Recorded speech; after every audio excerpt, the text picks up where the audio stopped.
벌써 이제 29번째 진행되는 그 한국 세무 포럼 좌장을 맡게 된 것을 기쁘게 생각합니다.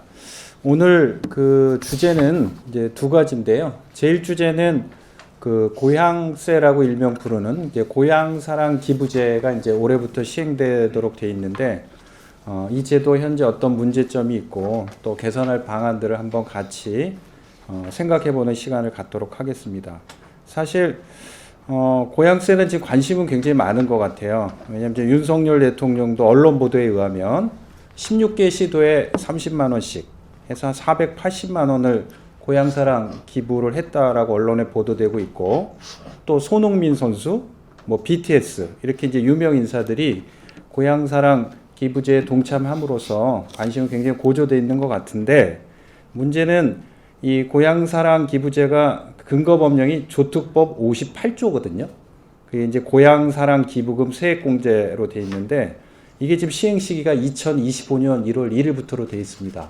그래서 언론에도 많이 보도됐는데, 지금 이게 고향사랑 기부제라는 제도 자체는 2023년 1월 1일 시행하도록 되어 있는데, 기부금 세액공제는 지금 2025년 1월 1일 이제 입법 미스죠. 그래서 그것을 다시 이제 2023년 1월 1일부터 세액공제하는 것으로 정부가 법안을 만들어서 지금 아마 이제 조세 소위를 뭐 어저께인가 그저께 통과했다고 해요. 그래서 이제 소급 적용하는 것으로 일단 출발 자체부터 좀 해프닝이 있었지만 이 제도가 잘 안착되도록 우리가 한번 머리를 맞대고 논의가 필요한 것 같습니다. 제가 토론문을 보니까 토론자는 조금 고향사랑 기부제에 대해서 상당히 비판적인 입장을 가지고 있는 것 같아서 오늘 굉장히 뜨거운 논의가 될 것 같습니다. 그 다음 이제 두 번째 주제는 기회발전 특구인데요. 이게 지금 이제 우리 시대에 있어서 지방이 소멸해서 굉장히 좀 우리가 위기의식을 갖고 있고 또 이제 지역 균형 발전이 필요합니다. 그래서 기업의 지방 이전 및 투자 촉진이 우리 이제 현 정부의 어떤 국정과제로 지금 선정이 돼 있습니다. 그래서 그러한 국정과제를 뒷받침하기 위한 핵심적인 제도로서 이제 기회발전 특구 제도가 있는데, 아직 2022년 9월에 그 지방자치 분권 및 지역균형 발전에 관한 특별법안이 이제 입법 예고가 돼 있고, 여기에서 이제 조세 지원을 할 수 있는 근거 규정이 있지만 그 구체적인 내용은 조특법에 담겨야 되거든요. 지특법이나. 그래서 이 기회발전 특구 세제 지원의 어떤 구체적인 내용이라든지 이런 것들도 한번 오늘 논의해 보면 상당히 의미 있는 시간이 될 거라고 생각을 합니다. 그래서 오늘 이렇게 두 가지 주제를 저희가 다룰 것이고요. 오늘 발제는 두 분이 해주시고 또 토론도 두 분을 모셨는데요.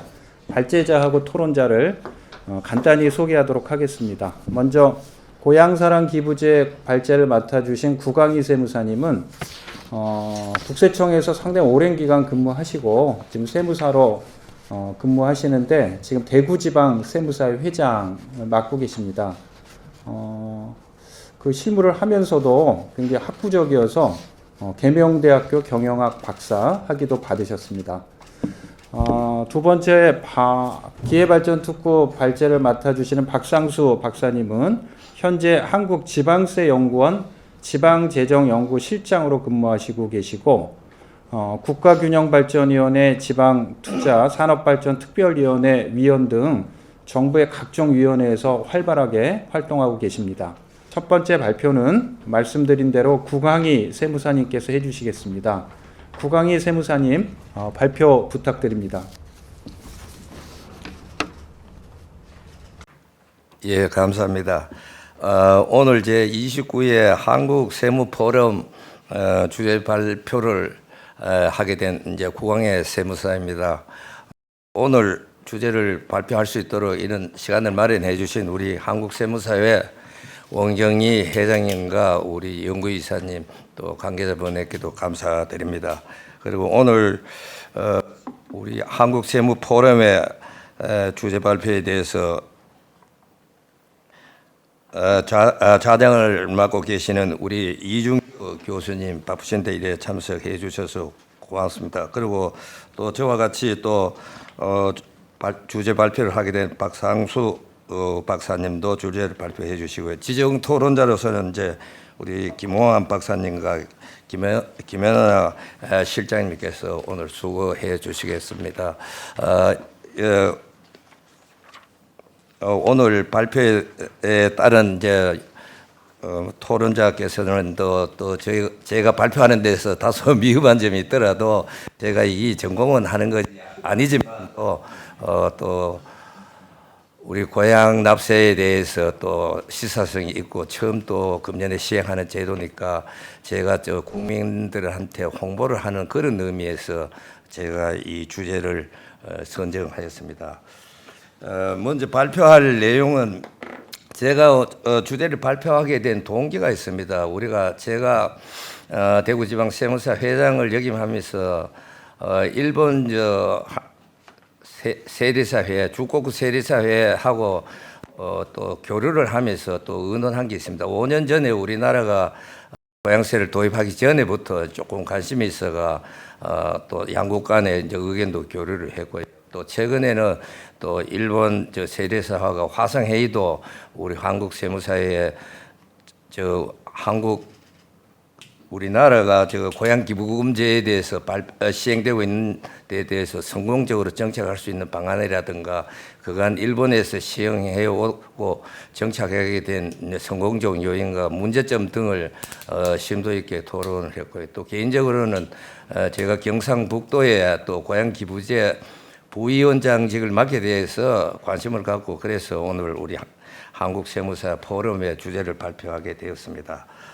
오늘 발표할 내용은 7차트로 나눠가 발표를 하도록 하겠습니다. 먼저 일반적인 개요사항입니다. 내용 다 잘 아는 내용입니다만 또 제가 별도로 요약을 했습니다. 우리 도입 목적은 전국 226개의 지방자치단체에 제가 처음으로 해야 뭐를 누르면 예, 고맙습니다.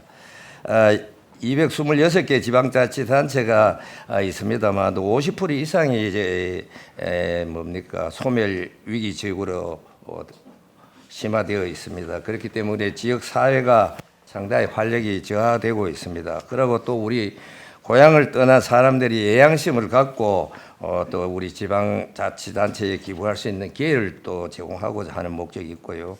또 인구 감소에 따른 지방 소멸 진행 사항을 완화시키고자 하는 목적도 있겠습니다.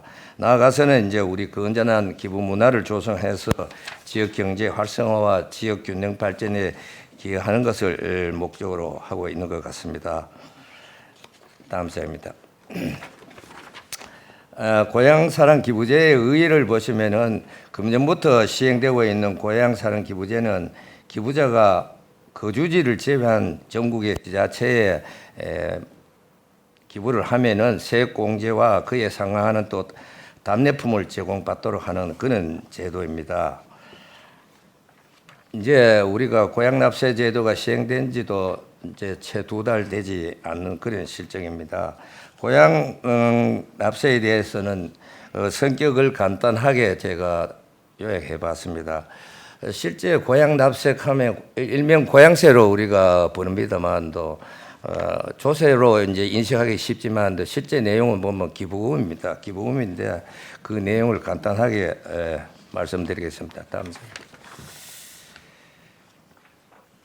일명 우리 고향사랑 기부제를 고향세로 명명하고 있습니다. 고향에 세금을 납부하는 제도로 인식하고 있지만 실질적인 기부금 형태로 이제 보아야 하는 것이 맞고요. 또 우리 기부금을 통해서 고향을 살리겠다는 그런 취지입니다. 그렇지만 또 우리가 고향이라고 하는 것은 우리 베이비붐 세대에서는 고향이 와 닿지만 또 우리 자녀들이라든가 미래에서는 고향보다는 더 넓게 이제 관심을 가지고 지역이라는 이런 이제 지역을 살린다는 그런 이제 명제를 갖고 이제 관심을 갖고 우리 고향 납세제에 대해서 이제 의의를 가졌으면 좋겠습니다. 그간의 추진 경과를 보면은 우리나라 최초로 이제 2009년도에 법안을 이제 발의해가 10년 넘게 이제 검토가 됐죠. 그렇지만 2021년도에 이제 법률 공포로 법률이 이제 제정되었습니다. 제정되어가 금년 1월 1일부터 이제 시행하고 있습니다. 간단하게 주요 내용을 살펴보겠습니다.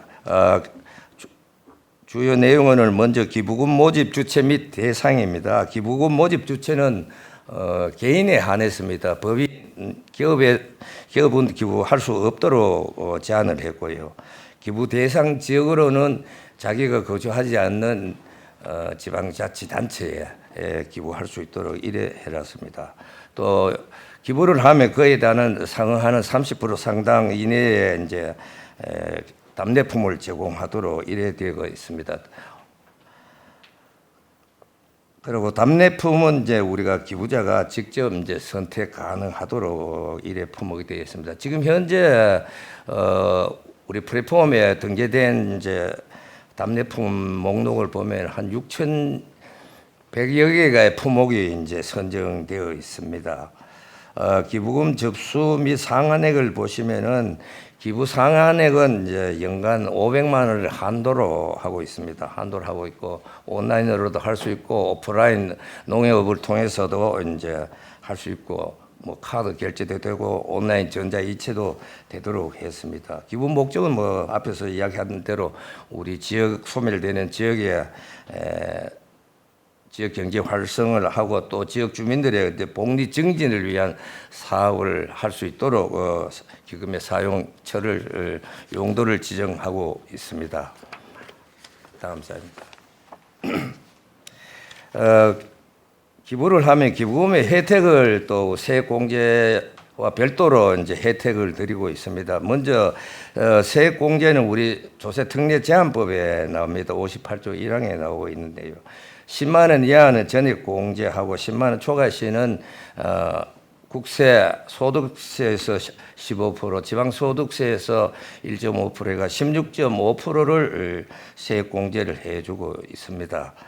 그렇지만 이 조세특례 제한법의 세액 공제 조항이 기재부의 입법 미술회가 2025년도까지 유예되도록 되어 있었습니다.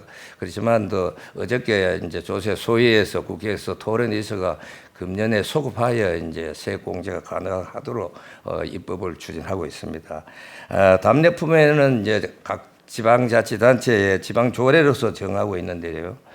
기부금폭의 30% 범위 내에서 지역에 생산되는 특산품 등을 제공하는 걸로 되어 있습니다. 표에서 보시면은 금액 따라 이제 한도액이 나옵니다.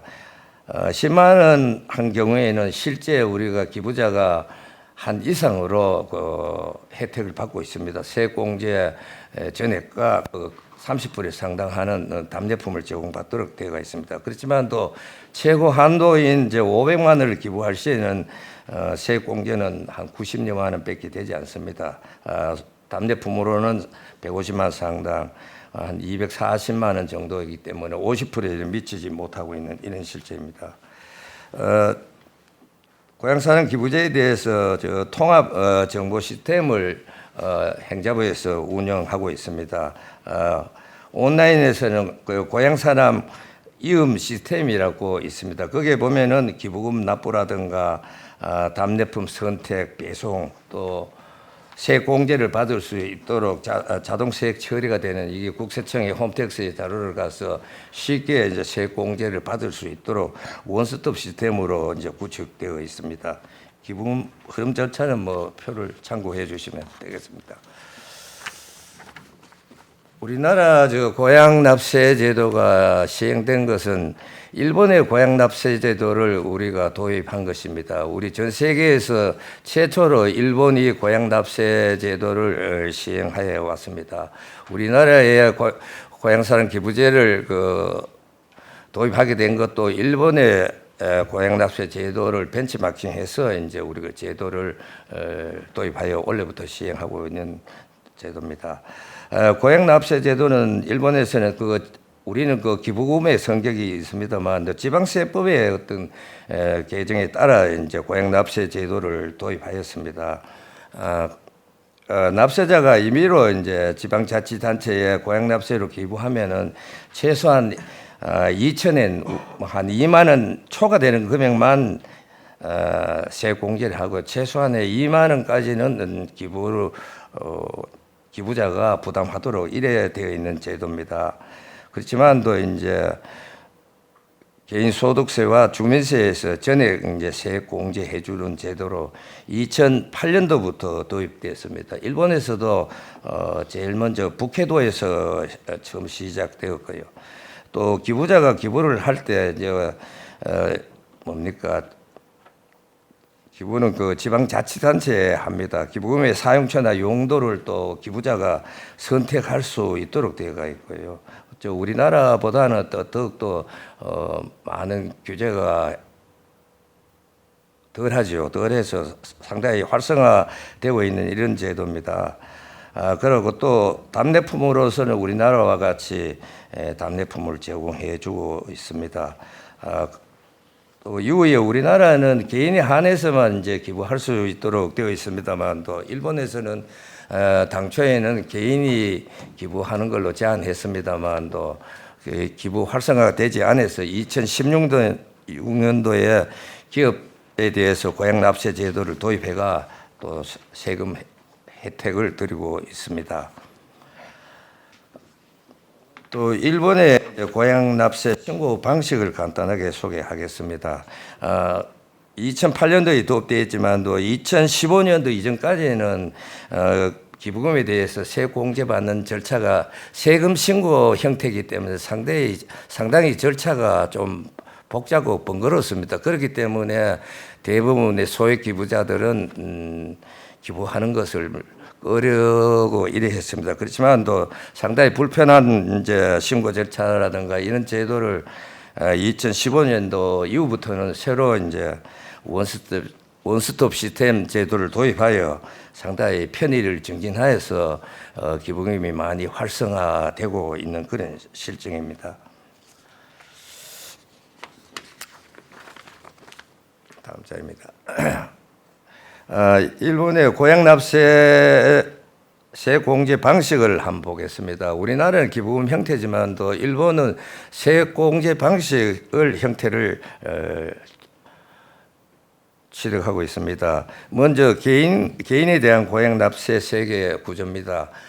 개인 부담 하한선이 2,000엔 이상 만 세금 공제 혜택을 드리고 있고요. 2,000엔까지는 이제 기부자가 자기가 부담하는 걸로 이래 되어 있습니다. 세액 공제 순서에는 먼저 소득세를 공제해주고 있습니다. 2,000엔 초과되는 금액에 대해서 소득 구조에 따라 소득 세율을 적용해서 세액 공제를 받고 있고요.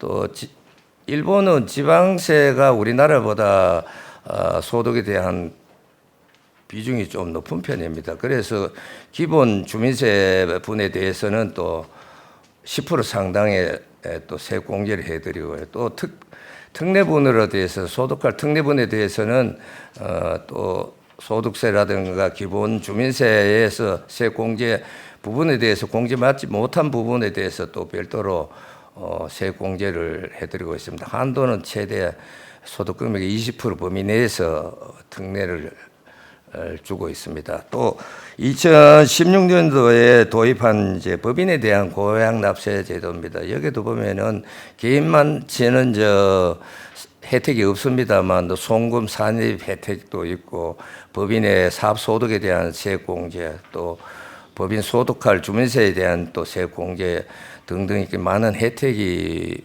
부여되고 있습니다. 그렇지만 또 기업이 부담하는 이제 약 한 기부액의 40% 정도는 기업이 부담하는 걸로 이래 되어 있습니다.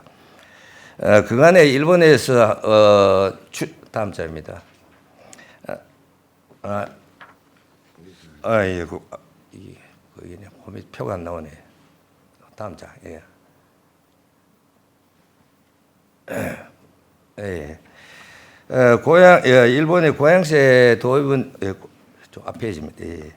2008년도에 처음 시작되었습니다만 그때는 우리나라 돈으로 한 800억 정도밖에 기부가 들어오지 않았습니다. 그렇지만 또 최근 통계에 의한 2021년도에 8,300억 엔 상당으로 한 우리나라 돈 한 8조 원 상당 됩니다. 한 15년 동안 102배 정도가 증가된 추세입니다. 그렇지만 또 초창기에는 상당히 실적이 좀 미미하고 그간의 많은 문제점이라든가 시행착오를 거쳐서 오늘까지 이제 성공적으로 정착되어서 제도가 이제 본 궤도를 올려서 잘 진행되고 있는 것 같습니다. 일본 국민의 이제 참여 현황을 보면은 일본도 우리보다 더 일찍 지방 소멸이라든가 인구 고령화 저출산에 따른 지역의 위기 소멸 의식이 크게 작용되었습니다.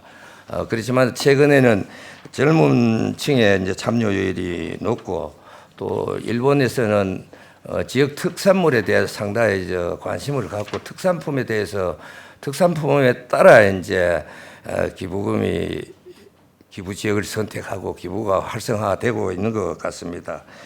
그렇지만 또 이제 초기에는 그렇게 했습니다만 현재는 8조 원 상당히 지역 경제 활성화에 기여한다는 그런 국민들의 이제 자부심으로 제가 고향 납세 제도가 정착되고 있는 것 같습니다. 다음은 우리나라가 시행하는 제도입니다만 일본과 고향 납세 제도를 비교 한번 해보겠습니다. 상당히 의미 있고 또 시사하는 바가 큽니다. 우리나라는 이제 관계 법령이 이제 고향사랑 기부제에 관한 법률입니다. 별도로 기부금에 관한 법률이 아니고 별도의 이제 고향사랑 기부제에 관한 법률이 원래부터 시행되고 있죠.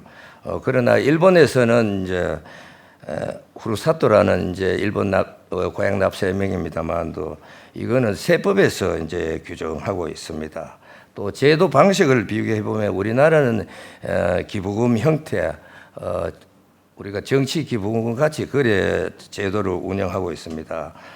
일본에서는 이제 기부금과 세액 공제 방식을 이제 혼합해가 쓰는 것 같습니다. 그렇지만 또 세금 신고로 보는 것 같습니다. 시행 시기는 우리나라는 금년입니다만 일본은 우리보다 15년 앞선 2008년부터 시행되었고요. 기부 자격은 우리나라는 개인이고 법인은 불가하는 것으로 되어 있습니다. 일본은 개인, 법인 등이 다 모두 가능하도록 되어 있습니다. 그렇지만 일본은 처음에는 이제 개인만 했습니다. 2016년도에 법인으로 확대했고요. 또 기부 대상 지역은 우리 기부금품 모집에 대해서는 지방자치단체 간의 과열 경쟁을 방지하기 위해서 자기 주소지에는 기부 못하고 나머지 지역에 광역단체라든가 지방자치단체에 기부할 수도 이래 해놨습니다. 그렇지만 또 일본은 주소지와 관계없이 전 지역에 기부할 수도 있도록 이래 해놨습니다. 기부 부담액은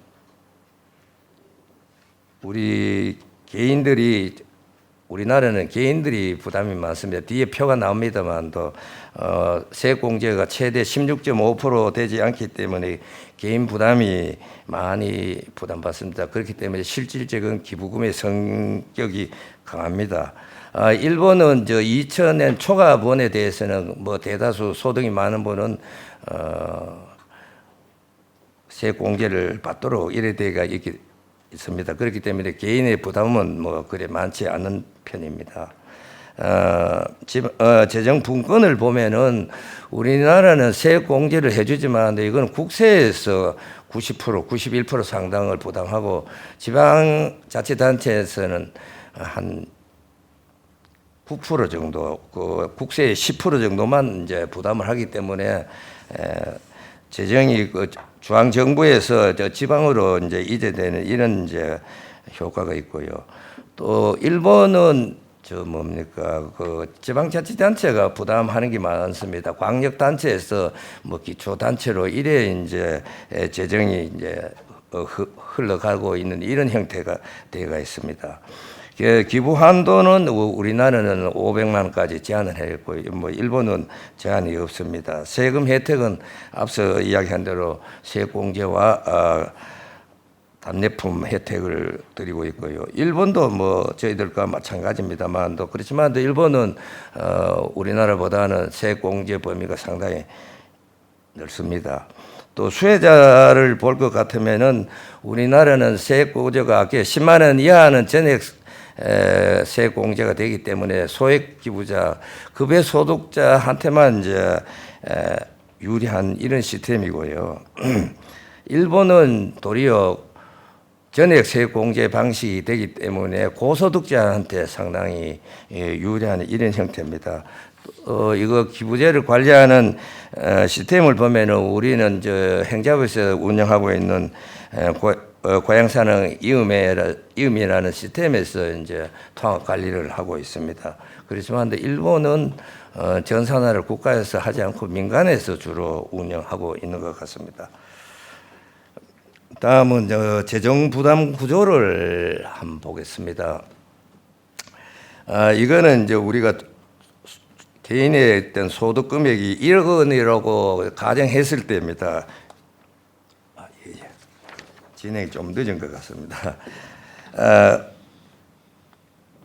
일본하고 우리하고 이제 비교를 해보면은 표에서는 이제 우리나라는 국가 지방자치단체 부담이 있고요. 실제는 기부자가 뭡니까 한 소득이 1억인 경우에 75% 상당 이제 부담하게 되어 있습니다. 그렇기 때문에 개인 기부자가 부담이 많고요. 일본은 그렇지 않습니다. 앞서도 이야기하듯이 지방자치단체, 광역단체에서 기초단체로 이제 이전되는 그런 효과가 많이 있고요. 기부자에 대해서는 소액으로 2,000엔 정도만 이제 기부하는 그런 부담이 있습니다. 다음 장입니다. 일본의 고향 납세 제도가 이제 성공적으로 정착한 배경과 시사점을 한번 보겠습니다. 당초에 얘가 한 102개 정도 증가가 되고 있습니다만, 일본에는 이제 답례품 제공이 고향 납세의 어떤 유치 수단, 유인 수단으로 가장 효과가 있는 걸로 이래되가 있습니다. 그렇고 또 그간에 시행착오를 거치면서 모든 시스템을 정비를 해서 상당히 지금은 활성화되고 있는 그런 추세입니다. 또 제도의 어떤 기대 효과를 한번 보겠습니다.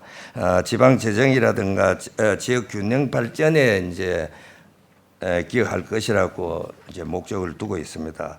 그렇지만도 우리가 아주까지 초기에는 뭐 이래 우리가 기대하는 것만큼 재정이라든가 지역 균형 발전에 기여하지는 못할 것입니다만 또 이게 좀 정착되면은 그렇지만 또 지역 경제 발전에 상당히 도움이 되리라고 생각하고 있습니다. 다음 자입니다.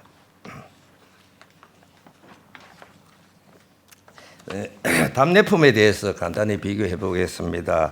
우리나라 답례품은 이제 지방조례에서 규정하고 있듯이 30% 이내에서 지역 특산물을 제공하고 있고요. 설문조사에 의하면 뒤에 뭐 별도 설문조사가 나옵니다만 또 우리나라는 일본과 달리 기부 답례품에 대해서는 크게 뭐 영향을 받지 않는 걸로 되어 있습니다만 일본은 이제 제도가 성공하기는 답례품에 상당히 매력을 느끼고 기부를 하고 있는 것 같습니다. 그 답례품으로는 지역 특산품인 농산물이 일본이나 우리나라가 주류를 있습니다. 일본의 답례품도 우리나라와 비슷하니까 시간 관계상 넘어가겠습니다. 지역 경제 활성화에 미치는 영향을 보면은 여러 개가 있겠습니다만 또 우리 답례품을 선정해가 이제 뭡니까 기부자와 또 지방자치단체 간의 지속적인 관계를 유지해야만 기부가 활성화되지 않겠나 그런 이제 영향이 있는 것 같습니다. 초창기에는 뭐 큰 경제적 효과가 없겠습니다만 또 답례품이 더 활성화되고 이러면 지역 경제에 많은 이제 영향을 미칠 것이라고 생각하고요. 또 이와 연계해서 이제 농촌의 귀촌이라든가 귀농할 경우에 이제 이주 정책과 연계가 하면은 지방 인구 소멸에 조금이나마 도움이 되지 않겠나 이래 생각하고 있습니다. 또 우리가 시행하고 있습니다만 고향사랑 기부금에 대한 전망은 아직 뭐 초창기에 대해서 예측하기 어렵습니다만 제가 지금 이거는 행정부에서 공식적으로 발표하지 않는 것 같습니다. 지방자치단체 간의 과열 경쟁 방지를 위해서 하지 않는 걸로 되어 있습니다만 비공식적으로 알아봤는데 경상북도인 경우에는 한 달 동안에 이제 모금한 그 전 지자체가 다 한 10억 정도 됩니다. 그러면은 연간 한 100억이고 우리나라 전체를 볼 때는 연간 한 원래 처음에는 한 1,000억 정도 되지 않겠나 그래 예측하고 있습니다. 기부금 활성화가 되면은 뭐 쭉 늘어나겠습니다만 처음에 시행할 적에는 보면은 또 뭡니까 또 유명인들을 하고 또 어떤 개인의 홍보 이런 목적 때문에 조금 활성화될지 모르지만 또 홍보라든가 이 제도가 정착 안 되면은 이런 제도가 또 뭡니까 상당히 어려움에 처할 것으로 전망이 됩니다. 그렇기 때문에 뭐 홍보라든가 이런 것이 앞으로 강화해야 되지 않겠나 생각합니다. 다음은 우리 실증 분석한 걸 제가 이제 또 이거 현재 이거 1월달에 직접 이제 전국에 설문조사를 했습니다. 이거는 제가 시간 관계상 통계 자료 하기가 상당히 어렵습니다만 우리 세무사를 대상으로 전국 지역에 이제 설문조사를 했습니다. 한 700여 명을 대상으로 해가 260명 해가 28%의 응답률을 받았습니다. 실증 분석 설문지 작성은 이래 설계해 드렸고요. 다음에 5-3으로 넘어가겠습니다. 설문 내용 분석을 간단하게 보시면 고향사랑 기부자의 인식에 대해서는 대다수 시행 시기를 우리 세무사이기 때문에 잘한다 비중이 조금 높은 것 같습니다. 그렇지만 또 구체적으로 잘한다는 내용은 아직까지 내용을 잘 모르고 있는 것 같습니다. 일반 국민들을 상대적으로 할 때는 상당히 인식률이 낮지 않겠나 이래 생각합니다. 또 지역 경제 활성화에 도움이 되겠나 물어보니까 뭐 도움은 되지만 뭐 약간 도움되는 정도가 되가 있고요. 기부 희망 지역은 주로 자기가 태어난 곳이라든가 부모님이 태어난 고향을 이제 선호하고 있는 것 같습니다. 다음에 기부 동기를 보면은 뭐 일본도 마찬가지겠지만 또 예양심에 이제 가장 이제 높은 것 같습니다. 그 다음에 뭐 세금 혜택이라든가 자긍심 이런 게 되어 있고요. 일본과 달리 설문 내용에 보니까 답례품에 대해서는 기부의 어떤 뭐 동기 유인이 크게 작동하지 않는 걸로 나온 것 같습니다. 또 기부를 뭐 매년 할 것이냐 이런 데서는 그렇지 않습니다. 수시로 하겠다는 분이 사람들이 더 많고요. 그렇기 때문에 이런 것도 지속적으로 이제 기부할 수 있는 여건을 마련해야 될 것 같고요. 기부 금액도 마찬가지입니다. 10만 원 이하는 30%를 답례품으로 받기 때문에 자기가 기부하는 금액 이상으로 혜택을 받기 때문에 소액 기부자에 치중될 우려가 크다고 설문지가 나타나고 있습니다. 기부금 혜택을 보면은 뭐 대다수 뭐 다음자입니다. 그 정도로 만족한다 이래 되고 있고요. 답례품은 이제 주로 이제 지역에서 생산되고 있는 지역 농산물이나 특산물을 이제 선호하고 있는 것 같습니다. 뭐 기부금 활용도는 뭐 일본과 마찬가지로 대다수 이제 복지 분야에 투자하고 하는 게 좋겠다 이래 되고 있고요. 그렇지만 또 이제 이거는 이제 지방자치단체에서 그 활용 분야를 선정하기 때문에 기부 활성화에 또 제약 요인이 될 수가 있습니다. 또 그렇기 때문에 기부자들이 자기가 희망하는 용도에 또 목적에 사용됐으면 좋겠다 하는 의사도 50% 이상을 차지하고 있습니다. 그렇기 때문에 이런 부분도 이제 정책에 반영했으면 더 기부가 활성되지 않겠나 생각합니다. 설문 분석 결과를 보면은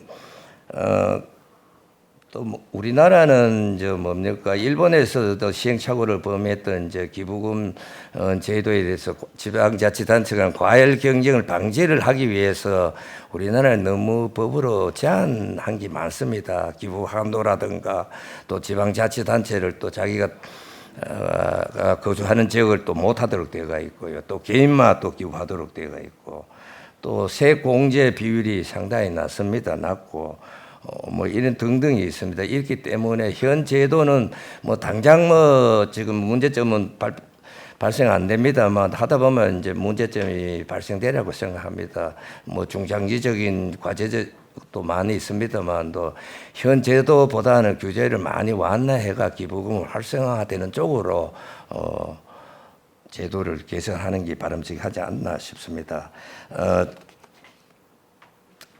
제도 개선 방안으로는 이제 먼저 우려하고 있는 것이 그겁니다. 지방 자치단체 간의 과열 경쟁을 인하여 지역 간 갈등 예방입니다. 일본에서는 지자체 간에 이제 초창기에는 일본에서는 답례품을 기부금을 많이 모금하기 위해서 100% 이상을 준다든가 지자체 간에 상당히 과열 경쟁이 심했습니다. 그러니까 현재도 이제 기부 제한에 따른 이런 기사가 이제 지자체 간에 이제 뭡니까 쟁송이 발생되고 이런 문제가 있습니다. 우리나라에서도 그런 거 우려해서 기부를 제한하고 있습니다만 또 제도를 시행하다가 문제점이 있으면은 이런 제도를 보완해가 나가면 되지만 너무 우리나라는 이런 것을 우려해서 너무 또 갈등 예방에 따른 걸 너무 뭡니까 우려하는 것 같습니다.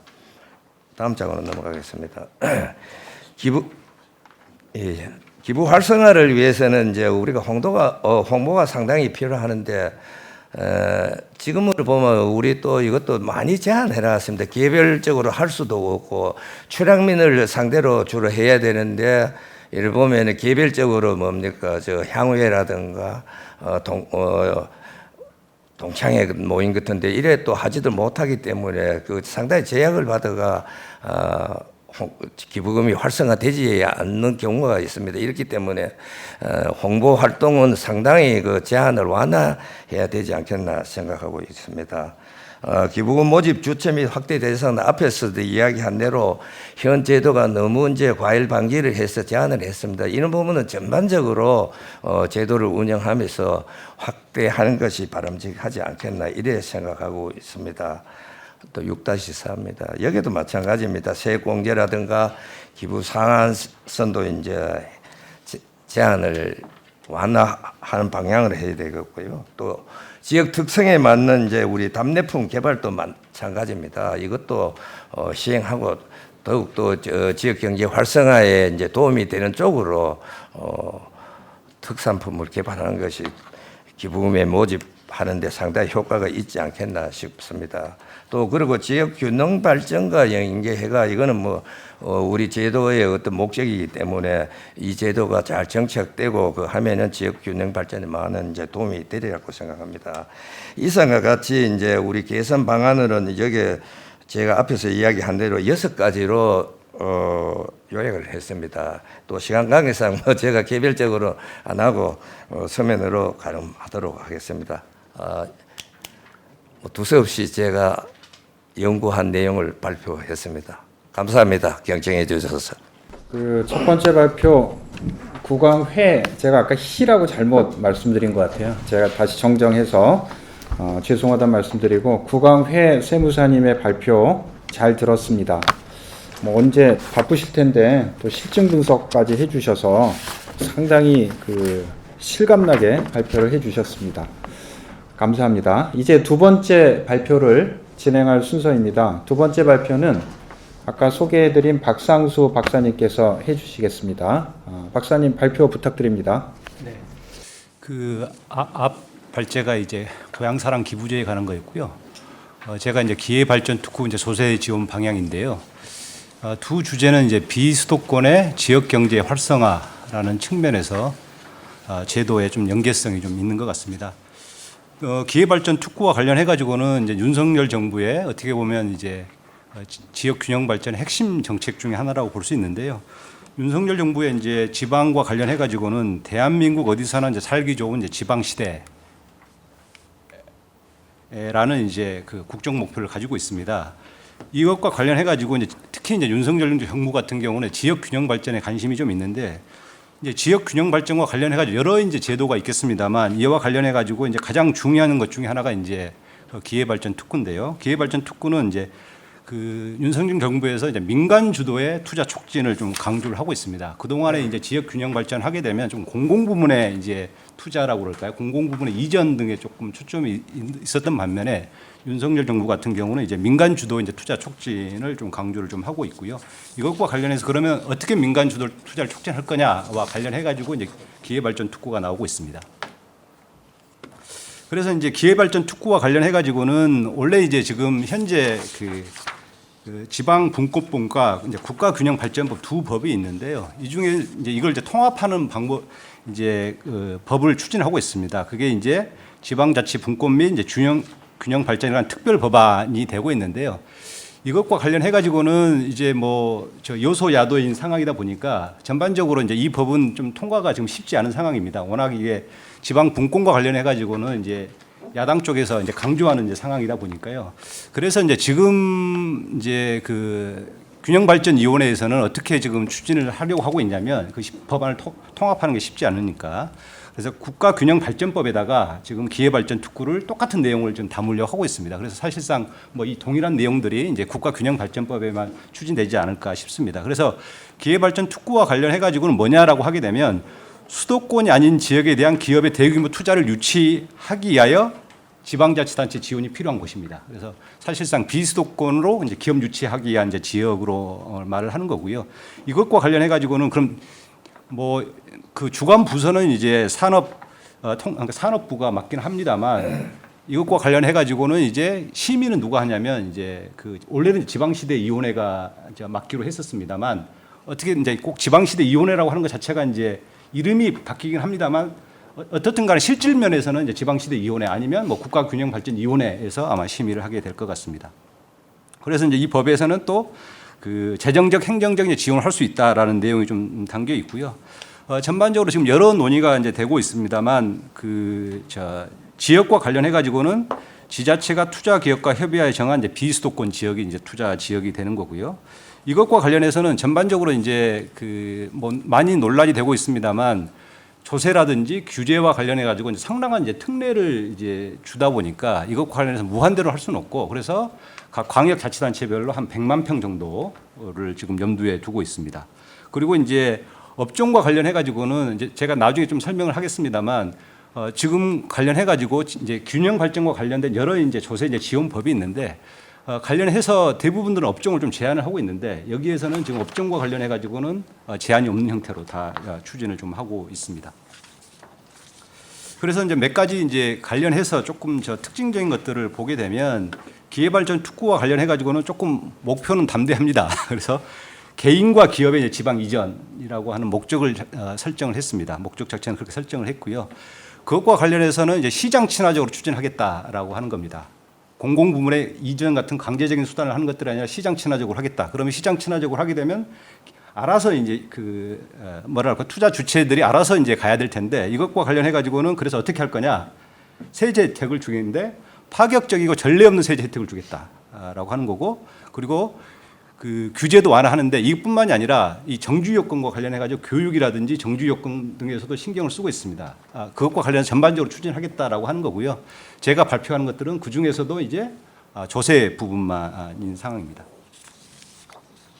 그래서 그러면 이제 지역 균형 발전과 관련해 가지고 어떻게 보면 좀 더 이제 기회 발전 특구의 좀 더 특징을 보려고 하게 되면 현행 이제 지역 균형 발전과 관련된 조세 지원 제도가 어떻게 되고 있는지 조금 알아야 되는데요. 지금 뭐 그 기회발전 특구 말고도 상당히 이제 많은 이제 특구들이 이미 있는 상황입니다. 이것과 있는데 특구로 지정되는 것들이 중요한 게 아니라 조세 지원을 받으려고 하게 되면 사실상 조특법과 지특법에 이제 규정이 돼야 됩니다. 그래서 그게 대부분의 특구에서는 지원을 할 수 있다. 뭐 행정적, 재정적 지원을 할 수 있다라고 하는 것들은 다 이제 포함이 돼 있는 거고요. 그게 중요한 게 아니고 이게 이제 조특법이나 지특법에 들어와야만 이제 혜택이 지금 있는 상황입니다. 그래서 이제 그 조특법과 이제 지특법 같은 경우는 조세 지원은 어떻게 되어 있냐? 지정지구내 입주한 기업입니다. 지정지구내 입주한 기업이고 그 대부분들은 업종들은 제한이 되어 있는 상황입니다. 그래서 업종이라든지 투자 규모, 고용 규모 이런 것들 다 이제 제한적으로 어떻게 보면 정책적 뭔가 이게 혜택을 주려고 하게 되면 모든 사람한테 혜택을 줄 수는 없고 어떤 그런 요건에 맞는 기업들에 대해서만 혜택을 이제 주고 있는 상황이라서 다 이제 제도 자체로 보면 한정이 좀 돼 있다라고 하는 거고요. 그래서 예를 들어서 그러면 지방 이전 기업에 관한 조세 지원 이거가 한 37조 개 있는데 그걸 좀 보게 되면 현재 이제 수도권 밖으로 본사를 이전하는 법인 등에 대한 세액 감면 형태로 이제 하고 있습니다. 그래서 목적도 똑같습니다. 수도권 과밀 해소 및 지역 경제 활성화를 위해서 어떻게 보게 되면 지방 이전 기업에 관한 이제 조세 지원을 하고 있고요. 국세에서는 어떤 혜택을 주고 있느냐? 법인세 7년간 100% 감면을 해주고 100% 전액 감면을 해주고요. 그 이후 7년 이후부터는 8년째부터는 이제 50% 세액 감면을 해주고 있습니다. 그리고 지방세 같은 경우는 취득세 면제, 그리고 재산세는 5년간 100% 감면, 이후 3년간 이제 50% 세액 감면 이런 혜택을 이제 보여드리고 있습니다. 그래서 이제 전체적으로 보게 되면 이제 어느 정도가 되느냐와 관련해 가지고 전체 조세 지출 규모는 좀 그렇게 높지는 않습니다. 현재 지금 이제 2022년 기준에 이제 지역 균형 발전 조세 지출 규모가 한 3조 2천억 정도 되고요. 이게 이제 전체 조세 지출 중에서 차지하는 비중은 한 4.7% 정도입니다. 그런데 이제 이게 3조 2천억 전체가 어떻게 보게 되면 이제 지역 균형 발전이라고 하게 돼 있는데 이 중에 상당 부분은 이제 개인에 대한 어떻게 보면 이제 그 농업인 육성이라든 뭐 그런 것들에 대한 양도소득세인 측면이 많고요. 실제로 기업에 대한 것들은 또 얼마 되지 않습니다. 그래서 한 3조 2천억 중에서도 그 기업에 관한 부분들은 한 14% 정도입니다. 그래서 대략 2022년 기준으로 한 4,200억 정도가 어떻게 보면 이제 기업에 대한 혜택이라고 볼 수 있고요. 지금 이제 우리 이제 기회발전 특구가 미국의 이제 기회 특구라고 한 것들을 일정 부분 이제 벤치마킹을 했는데 지금은 상당히 전혀 다른 제도 방향을 흘러가고 있습니다. 사실상 이제 미국 기회 특구 같은 경우는 이게 이제 어떻게 보면 개인들을 대상으로 저소득주에게 투자를 한다라고 하는 것들이 이제 좀 강조가 되고 있는데 우리의 이제 기회발전 특구는 지금 상황으로 봐서는 수도권에 있는 기업들을 비수도권에 있는 이제 기업들 비수도권으로 이제 이전하는 것들을 좀 목적으로 하고 있습니다. 그래서 지금 나중에 조금 언급을 하겠습니다만 과연 개인들이 투자하는 것들에 대해서 과연 혜택을 줄 거냐라고 하는 이슈들이 좀 있는데요. 그래서 좀 미국 기회 특구와 관련해 가지고는 좀 간략하게 살펴보겠습니다만 저소득 지역의 지역 경제 활성화를 목적으로 좀 하고 있습니다. 그런데 그러면 사실상 저소득 지역이라고 그렇게 하는 것 자체가 투자 메리트가 없으니까 투자가 안 되는 거 아니겠습니까? 그것과 관련해서 그럼 어떻게 할 거냐와 관련해 가지고 한마디로 이런 겁니다. 서울에서 우리로 하게 되면 뭐 뉴욕이든 어떤 뉴욕에서 아니면 우리는 서울에서 자기가 부동산에 양도 차익이 있을 거 아닙니까? 그러면 뭐 양도소득세가 뭐 한 4, 5억 된다라고 하게 되면 그 부분에 대해서 만약 뭐 경북에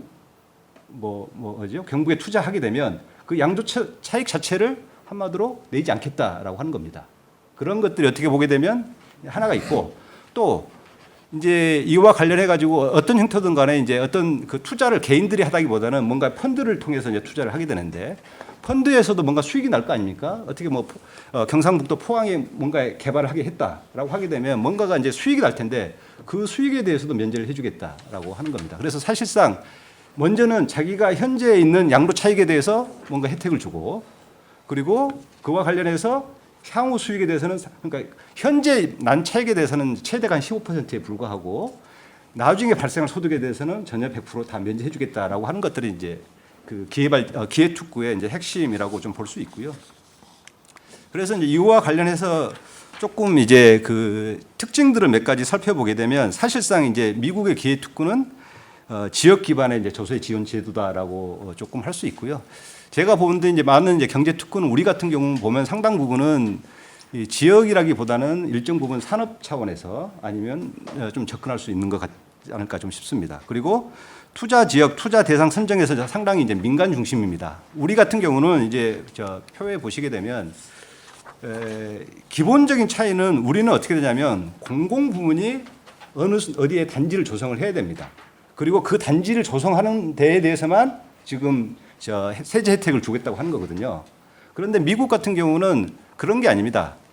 그건 지역만 지정을 해놓고 그 지역 내에서 알아서 민간 부분이 투자하는 경우에 대해서도 개발 계획을 세우는 데에서도 혜택을 이제 주겠다고 하는 겁니다. 그래서 이게 하나는 좀 큰 차이가 과연 뭔가의 개발의 주체가 누가 될 거냐, 개발 계획을 누가 할 거냐. 우리는 공공이지만 미국 같은 경우는 이제 민간이 알아서 하는 거고, 그리고 상당 부분 이게 우리 같은 경우는 뭔가 산업 정책, 지금은 이제 기회발전특구는 지역 정책으로 볼 수 있긴 합니다만 그동안의 정책들은 상당 부분 산업 정책의 연장선상에 있었다, 경제 정책의 연장선상에 있었다라고 이제 보는 게 좀 타당할 것 같습니다.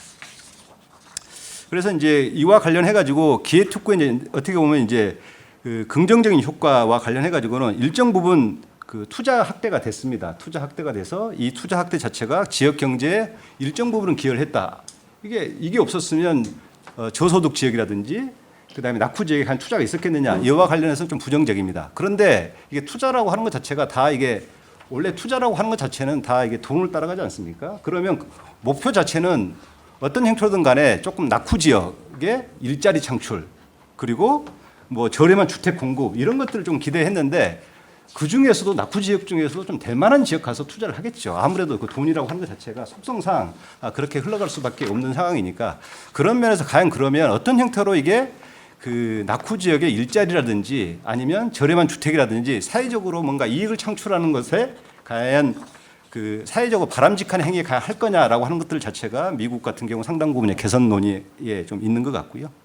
그러면 이것과 관련해서 우리 이제 기회발전 특구의 조세 지원 방향과 관련해 가지고는 일정 부분은 과연 이제 정책이 어떻게 될 거냐, 이 산업 육성보다는 이제 지역 경제 활성화, 어떻게 보면은 이제 차원의 조세 지원이 일어나야 된다고 하는 겁니다. 그래서 이와 관련해 가지고는 제가 이제 뭐 계속해서 좀 몇 번 언급을 했는데 그 동안에 우리가 지역 균형 발전이라고 하는 것들은 일정 부분은 지역보다는 산업 정책에 조금 가까웠다, 산업 지원에 가까웠다라고 보는 거고, 최근에 이제 인구 감소 지역에 대한 국세와 지방세 지원 이것 같은 경우는 상당 부분 지역 정책이라고 볼 수가 있습니다. 지역 활성화라고 볼 수 있는 것들이 좀 있는 거고요. 그래서 이제 이것들은 인구 감소 지역에 대한 이제 투자 지원과 관련해 가지고 조금 그 몇 가지 좀 생각해 볼 필요가 있는데, 과연 이게 그 주로 이제 지방 이전 기업에 대해서도 어떤 형태로 지원을 하고 있느냐, 이게 수도권에 있는 것들이 비수도권으로 이전하는 기업들에 대해서만 이제 지방 이전에 대해서 지원을 해주고 있거든요. 그런데 그 비수도권에 있는 기업들이 과연 신규 투자를 할 때 지원을 하느냐, 그거에 대해서는 지원을 하지 않고 있습니다. 그런데 이와 관련해서 지역 경제라는, 그러니까 이게 어떤 형태로 보게 되면 뭐 이게 뭐 산업 정책이다 하면 뭐 일부 분산이 될 수도 있는 거고, 그런데 이걸 경제 활성화, 그 지역 입장에서 경제 활성화라는 측면에서 보게 되면 뭐 수도권에 있는 기업들이 비수도권에 이전을 하거나 아니면 비수도권에 있는 기업들이 신규 투자를 하거나 그와 관련해서 똑같은 효과가 있을 수 있는 거 아니냐, 그런 면에서 신규 투자와 관련해가 지금 사실상 이 그 설비 투자와 관련해 가지고는 그 동안에는 이제 연구개발 투자는 우리가 많이 이제 지원을 해주고 있습니다만 설비 투자와 관련해 가지고는 예전에 있었다가 다 이제 줄이고 있는 상황이거든요. 그래서 그런 면에서는 이 신규 투자와 관련해서 조세 지원을 할 수도 있겠다라고 이제 생각이 좀 드는 거고요. 그리고 이제 상당 부분 지금 이제 그 경제특구, 현재 있는 경제특구들 자체는 이게 업종을 제한을 해놨는데 이와 관련해서도 조금 더 지역적인 측면에서 본다고 하게 되면 모든 업종을 좀 대상을 하는 것도 필요하다라고 하는 거고요. 그리고 이제 이 다음부터가 이제 조금 이제 민감한 상황인데, 사실상 이제 우리가 말하는 그동안의 조세 지원들은 어떻게 돼 있느냐, 다 기업을 중심으로 하고 있습니다. 그래서 기업이 가게 되면 당연히 사람이 따라가지 않겠느냐라고 하는 건데, 조금 이제 그 다르게 좀 접근할 필요가 있다라고 저는 생각을 하는데요. 그래서 기업이 간다고 하더라도 안 갈 수도 있는 거고, 또 그리고 어떤 형태로든 간에 그 기업에서 이전한다고 하더라도 그 지역에서 오래 살 좀 유인이 적을 수도 좀 있을 것 같아서 기업에 대한 지원뿐만이 아니라 기업에 대한 종업원들까지도 조금 지원을 해줄 필요가 있다라고 좀 생각이 듭니다. 그런 생각이 조금 이제 들고요. 그리고 이제 또 하나는 그 비수도권으로 이전과 관련해서 지금 파격적이라는 게 도대체 뭘까라는 것도 좀 생각을 해봐야 되는데요. 하나는 지금 이제 우리가 이제 양도 차익과, 특히 법인의 양도 차익과 관련해 가지고는 세액 공제를 안 하고 있습니다. 사실상 이연만 시켜주고 있거든요. 그래서 이와 관련해 가지고는 법인의 양도 차익에 대해서도 세액 공제를 하는 것들을 또 조금 생각해 볼 수 있고요. 그리고 이제 어떻든 간에 중요한 것과 관련해 의사결정자는 어떻게 보면 이제 소유 경영자일 수도 있고 그냥 아니면 경영자일 수 있는데, 이 사람들의 이제 가장 민감한 것과 관련해 가지고는 이제 성증세가 좀 될 수 있습니다. 그래서 이 사람들이 뭔가의 그런 의사결정을 그러니까 낙후 지역으로 뭔가 이전을 할 때라고 한 것과 관련해 가지고는 소유 경영자에게 사실상 일정 부분 혜택을 주는 거. 이게 이제 우리나라 정성상 이제 상당히 민감할 수밖에 없어서 일정 부분 이제 소유 경영자를 한다고 하더라도 중소중견기업에 이제 한정될 수밖에 없겠습니다만 이런 생각을 조금 해볼 수 있는 거고요.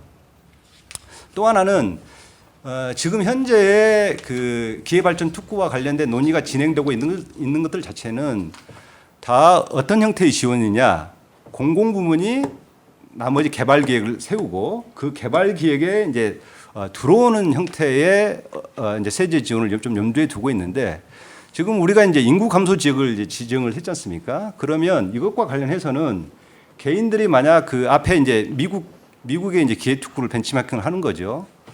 개인들이 어떤 형태로든 간에 서울에서 뭔가 그 부동산 주택을 해서 양도 차익이 있다라고 하게 되면 이 사람들이 투자를 한다든지 이 사람들이 이전을 할 때 지원, 뭐 인구 감소 지역으로 이전을 할 때 세제 지원을 하는 방안. 그러게 되면 지금 이런 논의는 좀 안 되고 있는데 이것과 관련해 가지고도 할 수 있는 방안. 그러면 이것과 관련해서는 사실상 투자를 한다고 하게 되면 공공이 개입을 하지 않고 공공은 세제 혜택만 주는 거고 투자 계획이라든지 투자와 관련해서는 민간 부분들이 다 자율적으로 할 수 있는 방안이 될 수 있을 것 같습니다. 예, 경청해 주셔서 고맙습니다.